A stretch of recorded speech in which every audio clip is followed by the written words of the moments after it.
Welcome to the Finance Friends podcast. Whether you have followed us from the beginning or you're a new listener, we are excited to have you here. Finance Friends gives our listeners a seat at the table with successful finance industry leaders. Follow us on our socials at Finance Friends Podcast, linked in the description box of this episode, and stay tuned for weekly episode releases. And on today's podcast, we have Samantha Sun, who is the Senior Manager, Practice Engagement and Growth for Entireti.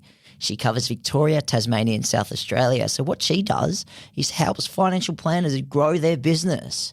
Find out how she does that. It's a interesting but also challenging role. Good morning, and today we have the wonderful Samantha Sun, who goes by Sam. Is that right? That's correct, Fabian. How are you? I'm good, thank you. We had a catch up this morning as part of the FAAA, and you mentioned you're a little bit tired. You had a big day yesterday, is that right? That's correct, Fabian. We had one of our professional development days yesterday, so very busy and long day with a lot of our clients, but it's always great to see them.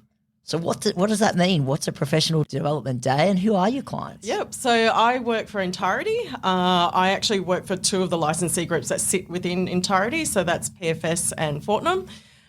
We run professional development days quite regularly across the year.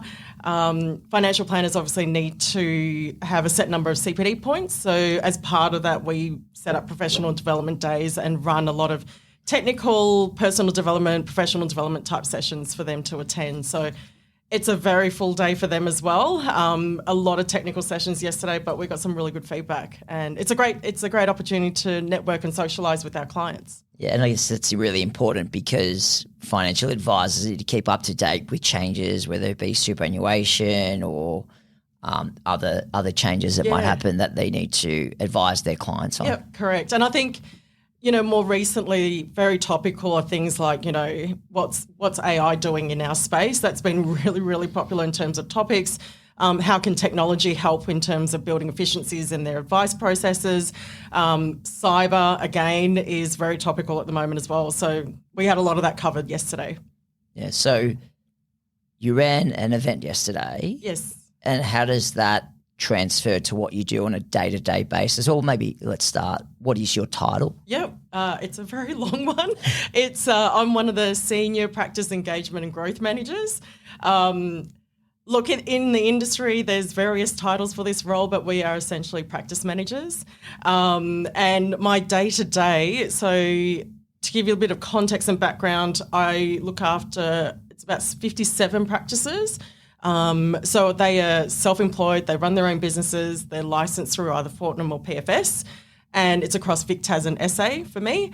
So my day-to-day it can be a combination of in-practice meetings, meeting up with business development managers who have relationships with our organisation to identify any kind of mutual opportunities between mutual clients. A lot of internal meetings as well, and internal meetings varies from meeting with our other team members who might have initiatives that they're rolling out to our practices. So it's a whole mix of stuff. I am on the road quite a bit because of the area that I do cover. So what area do you cover? I've got Vic, Tas and SA, and Vic also includes regional Victoria. So I'm off to Warrnambool, Horsham, all the regional areas, which I don't mind going to. I don't mind a road trip. Keep myself busy returning phone calls to clients and stuff, or listening to podcasts. Yeah. And who are your clients? They're in practices. I assume they're financial advisors? Yes, so they are financial advisors. So in our industry, financial advisors, they either need to be licensed through a licensee group or they can be self-licensed. So the two organisations that I work for are licensee groups. So the clients that I look after are licensed through either PFS or Fortnum. Yeah, so they pay you a fee to help them with their compliance and training, and also dealing with ASIC rather than them dealing with ASIC directly. Correct. So we have professional standards and guidelines in place for them to adhere to. We provide the compliance framework, We provide a lot of technology implementation support as well. And for my specific role, it's around the practice management support that we provide to them. So that involves business planning. We followed like a balanced scorecard approach.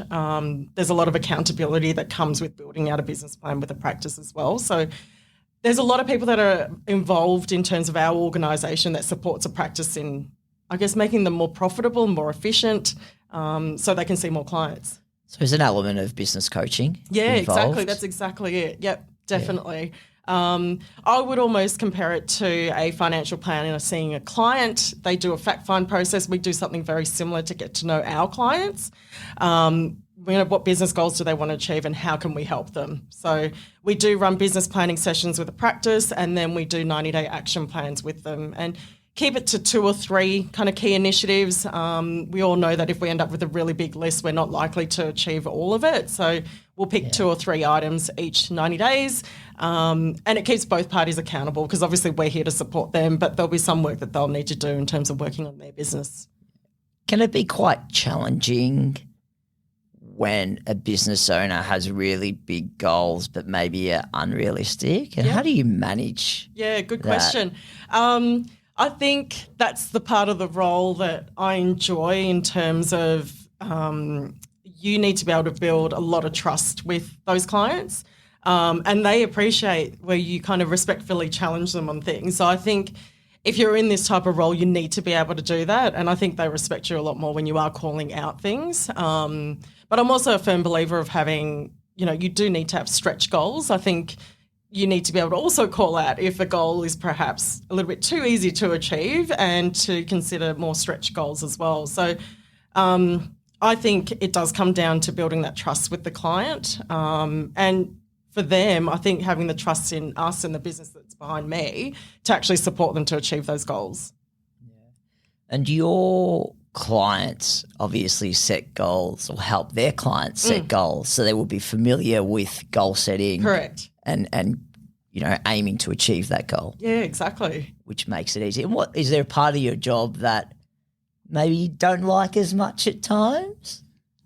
Oh, that's a difficult question. I have to admit, I think I actually enjoy all elements of my role. I think even if there are days where it's a little bit difficult, you still have to have those ones. And then you just look back and learn from, what have you learned? If it has been a bad day, why was it bad? And is there anything I could have done to, switch it around and stuff? I don't think there's ever really like a perfect role as such. Oh my gosh, I don't know. I don't think there's anything I don't enjoy. Is it difficult to manage so many clients? That's a great question, Fabian. Look, I think for some of my clients, I should provide some context in the sense of the clients that I do have, I have some very large corporatized businesses. So they would have external business coaches as well. So I may not necessarily play that part for them in that business, but I play other parts in their business. And then on the other side, you would have, say, single planner practices or startup businesses who were perhaps planners that were employed and very successful in an employed financial planner position, but have decided to start their own business and, take the leap and stuff. And those practices I love working with because there's so much potential to set them up right from the very start. It kind of varies, but I think because every practice has different needs, similar to advisors with their clients, from a capacity perspective, I guess in some way it is manageable. We do, where we can, one-to-many type sessions as well with our practices. So on top of my usual practice visits, I also facilitate peer groups. So we run peer groups for business owners. I've got an incredible one at the moment, which is all female business owners, which is, wow. I get so much energy coming out of those peer groups. They are an incredible group of females who are running their businesses, and it varies from women who have been running their business for many years to ones that have just recently joined who are startups. So those kind of sessions give me a lot of energy in the sense of they are so generous with their time in terms of sharing ideas, helping each other. I guess in a way they're cheerleaders for each other, but yeah, the peer groups help, I guess, in terms of managing that capacity as well. Yeah. Do you have any statistics on how many female financial advisor business owners there are out there? Because I couldn't imagine there'd be a lot. No, yes, I don't. And that would be a really interesting thing to look into, I think. I feel like, I mean, I've worked at quite a few licensee groups, and I would have to say where I'm at the moment, they would make a good, I would say maybe a third in terms of our network potentially, quarter to a third in terms of business owners, or they could be partners as well in the larger corporatised businesses. Which has been really encouraging to see, because I think in other groups that I've worked at, it probably hasn't been that high. I think the other good thing that's probably maybe contributing to it, and we probably won't see this until maybe the medium or long term, is we have some fantastic businesses that recognise they need to have female planners in their businesses. So they are probably actively kind of looking to recruit within as well. So we've had quite a few PY graduates who are females. PY, professional year. Yes. So if you want to be a financial advisor, you have to do a professional year. Yeah. So we've got a lot of businesses where they've recognised internal staff who have expressed an interest in becoming a financial planner. We have a great PY program where we support the businesses in putting one of those candidates through the PY program. And we had quite a few of them that graduated last year who are females. So I think it's a great profession for females, I think, because it does give flexibility as they get older, if they want to have family or kids and stuff. So you heard it here first, the Finance Friends podcast. If you're a female and you want to be a financial advisor, there is plenty of opportunity. Exactly. And it's a great profession. It is. It's a fantastic profession. I think that's probably the only role I haven't done in terms of my career. But what I have enjoyed is when you get to speak to, I don't know, maybe they have a different way in terms of dealing with clients and stuff, but they love what they do. They're very very enthusiastic about what they can do, but they're very supportive of each other as well. So, but in terms of a career path for females, we've got lots of, if I look at our group alone, we've got business owners that are working 3 or 4 days a week, because they've got children and stuff. So it provides that flexibility. Exactly. You can also have a lifestyle business as well as just, people think that if you're a financial advisor, I have to work 12-hour days, 5-6 days a week, but clearly you don't have to do that. No, we had a very interesting session actually at conference last year. We do panel sessions because a lot of our clients like to hear from their peers in regards to what's working. And we had one session where business owners were kind of sharing what they were doing in their businesses that I guess for them gave them a little bit of balance. They worked hard to get to that position, but, one practice, no one works Fridays. And that is becoming even more common these days. I've got a practice in Victoria that does the same. No one works Fridays.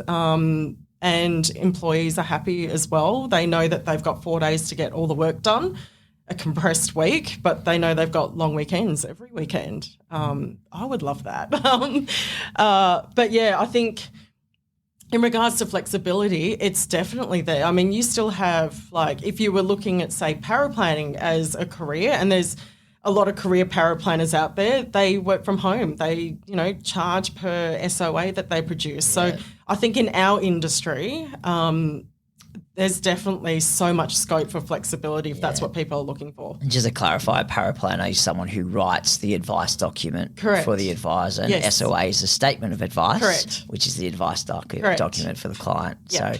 So maybe let's bring us back to the beginning, because there's not a lot of people that work, have your profession. It's quite unique. Okay. And how did you get to where you are? Where did you start? What did you study? So I did commerce, accounting and finance. I wasn't great at accounting. I did fail my first year. So, and I didn't enjoy accounting. I was probably, probably a lot of people are in the same space, just get your degree and then figure it out afterwards. I was a bit like that. My very first role was actually in a small family-owned financial planning business, and they were looking for a paraplanner. which I had no idea what they did. But what I did learn from working at a small firm is that you learn about everything. So rather than being in a big corporate and you just doing, plans all the time, in a small business, you have to learn everything else. So, when insurance claims come through or when, your advisor actually tells a client that their claim came through and you see the client's reaction to it. Started off in a small firm and then had various roles in paraplanning, but in the larger corporates. So some of the larger corporates have internal paraplanning teams. So moved into one of those. So give me an example of a large corporate that you worked with. Yeah, so back then it would have been AXA that I moved into an internal paraplanning team. Yep. They don't exist because AXA got taken over by AMP, who's, AMP still exists, but in Entireti. Back where I am. Yeah. So I have done a stint in AMP. So I did paraplanning. Then from paraplanning, I actually moved into kind of compliance training and development type roles, which is great. So I think with the large corporates, there's advantages because you get opportunities to move around and try different roles. So at AXA, I was very fortunate to be able to do that. So did audits, complaints handling, which I would say is character building, training and development in that role. Then in terms of getting into practice management, I was very fortunate from previous roles with previous managers. I think AMP was going through a restructure at that stage and they were looking for their versions of practice managers. And my name was recommended and I went through the interview process. I feel very fortunate for that opportunity because there aren't that many roles that come up in the space, as you've mentioned, Fabian, earlier. So they gave me a chance. And if it wasn't for them, I wouldn't be where I am now in terms of just, various practice management roles in different licensee groups. So I would say my learnings from that in terms of actually getting into that opportunity is, you can't burn bridges, you've network well, because I think sometimes people just tap you on the shoulder because they know they've worked with you before or, I'm very fortunate. I could think for that very first role at AMP. It's definitely a common denominator, the ability to network, build relationships outside your inner circle. Correct.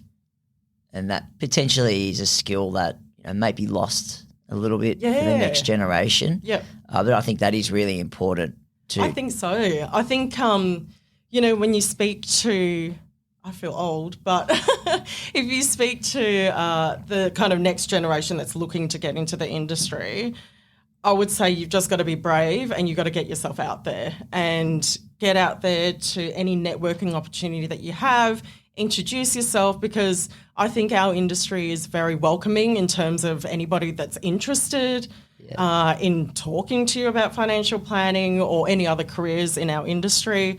But it's taking that kind of leap of faith in actually going because I know maybe when I started, it's kind of scary going to like an event and you might be the only one there. And but you'll find if you do go, everyone's really friendly and they all just want to help support that next generation coming into our industry. Well, we're both committee members of the FAAA and if you are a student, you do get free membership. Correct, and it gives you access to events, to conference. So I would highly recommend it. Yep. We both know each other because I worked at a financial planning firm. Correct. And you were our practice development manager at the time. And my old employee used to say, go out there, meet new people, find out what other businesses are doing and bring them back to the practice. Exactly. And I think that can be applied for any industry. But I do feel that our industry, we are very fortunate that everybody just wants this industry to succeed. We want to see that next generation coming through. We've seen, a lot of planners exit our industry. So, the numbers aren't as big as they used to be, but you've still got a lot of Australians that need financial planning advice. So we do have a lot of work, I think, to do in terms of highlighting that this is an amazing industry to be in for that next generation to come through.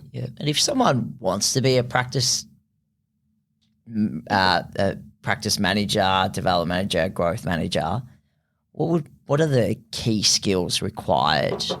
I would say you have to be really good at listening. Actually, you know what? I would compare it to very much the traits that you would need for an advisor. So you're really good at listening, also asking a lot of questions, being curious, I think, because often, actually this is for any business owner, not just financial planning, but there's often personal drivers around why they're in the business of financial planning. So really kind of uncovering what drives them, because it's not about, oh my gosh, I want to make 40% profit, for example. There's usually some underlying personal reasons as to why they're in financial planning. So I might ask you the question: what drives you in your role? I love that I can help businesses hopefully be able to see more clients. You hear all the stories, I've worked with so many financial planners, and to hear all the success stories in terms of what they've been able to do in terms of helping their clients, they're the stories that I think are really fantastic, because I think financial planners do such an amazing job. I think unfortunately we don't hear enough about those really good success stories. We hear about all the bad ones that have happened in our industry. Of course, bad stories create clickbait. Headlines, yeah, correct, that's right. correct. But financial planners do an amazing job. And if I can have any kind of, input into, I don't know, how they run their business, or, how they run their business more efficiently, or, just a better client experience, all that kind of stuff, that's the bit that drives me. Yeah, well, thank you for sharing. That's really insightful. Has there been someone or a couple of people that have been a big influence on your career to date? I would say I reckon there's probably a few people, actually. Outside of me, of course. I was going to get there, Fabian. I was going to get there. I think I'll probably have a few key people, and I would say some are within the industry and some are outside of the industry. Sorry. And there's one particular lady I would consider one of my probably key mentors. And I say that because being a female, and I mean, when I started in the industry, I think it was still very much male dominated. And if you're looking at the leadership roles, I think it still is somewhat male dominated. And this particular lady I've always kind of admired for many years and early on from my career, but I've been able to see her kind of pivot her career. So I find that really interesting in the sense of what I think I want people to understand is that whilst you might have a particular role, don't feel like that role kind of is it. It's your forever role. Correct. Because I think I look back at my career, I mean, I had a stint where I stopped practice management because opportunities came up to try a national role, for example. And I remember calling my mentor going, I still enjoy practice management. I love it, but I'm just wondering, there's an opportunity here and I'm wondering whether I should have a go at it. And her advice was, well, there's nothing stopping you from going for it. Why don't you just go for it, try it. If you don't like it, you can always go back. So I think, I definitely look up to her because I've seen her career kind of pivot from different industries. And then she ended up, back in financial planning because that was her passion and that was her love. And then I think I found myself even doing some of those national roles.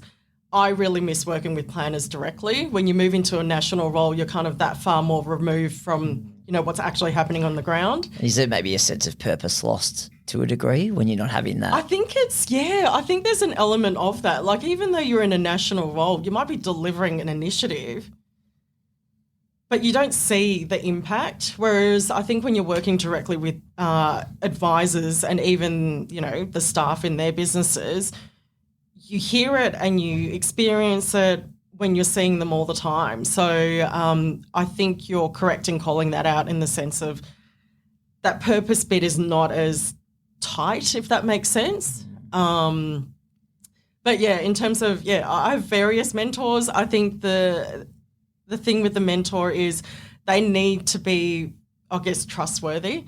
And I do like that they respectfully challenge me. Yeah. because I think you need that. Yeah, you talk about challenge, and this has come up multiple times in the podcast around, you learn the most when you are challenged. Yes. Yep.